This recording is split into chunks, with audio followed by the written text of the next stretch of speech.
in High Park, Toronto, Ontario, Canada today. My name is Taiaiako'N, and I'm with Taiaiako'N Historical Preservation Society.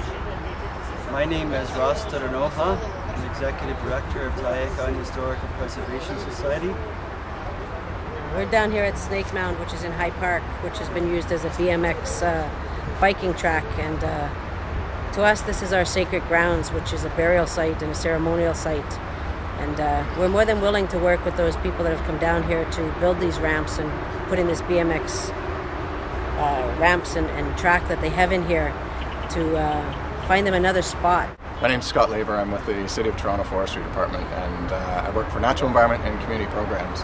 And one of our initiatives is working in natural areas like this, where we try to balance recreation and the natural environment.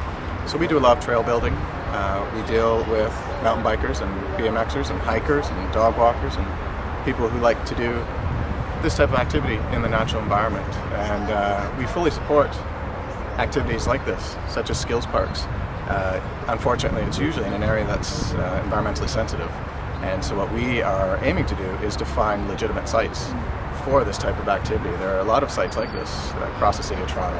And hopefully we can find the appropriate sites. We can work with the community to help us build these types of sites, but in a much better location, make them safer, make them more enjoyable, and hopefully make them better as well. I think we have resources that we can build things that will last, and things that will cause less conflict as well. So we're hoping to aim for an activity like this, but making it legitimate, and really working with the community to do that. There has been arrowhead found, which was 3,000 years old on this site. There has been red ochre, yellow ochre, which are burial substances. There was a little tiny white marine shell that came all the way from the Gulf of Mexico here. There is obsidian, which also traveled from way out west, Wyoming, to get here.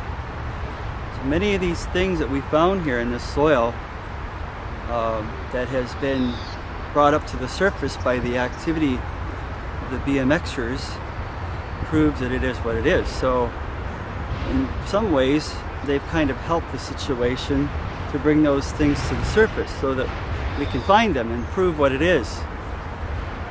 On the other hand, the destruction has to stop here. It's not acceptable, and the city should not have let it go on this long here.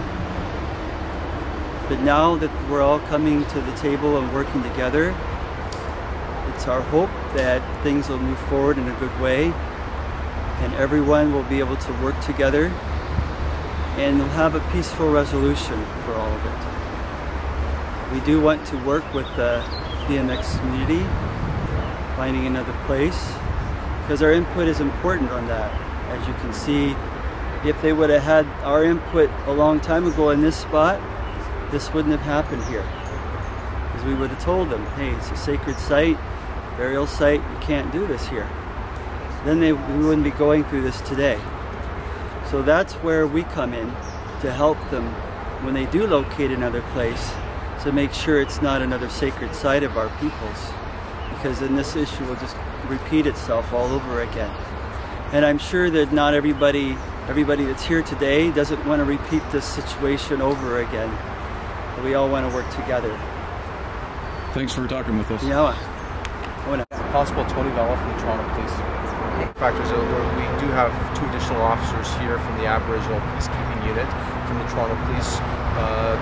Kim Turner, who's a constable, and Daryl Morrison, who's a court officer with the Toronto Police, and they're here as well, assisting in the process. Not a little bit. It's still wet back here. Get them to do the hand drill and a bow drill. I don't know. You're a fire keeper.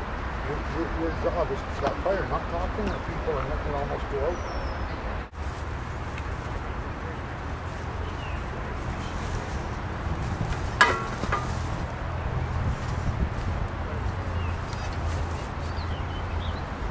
Oh yeah, that'll get it going. Yeah, but it should be like this. But like I said, you got all this, that outer part, not the inner part. If you do that on a live tree, it'll kill the tree. Could have learned enough of his own language. Jeez. Show you my son.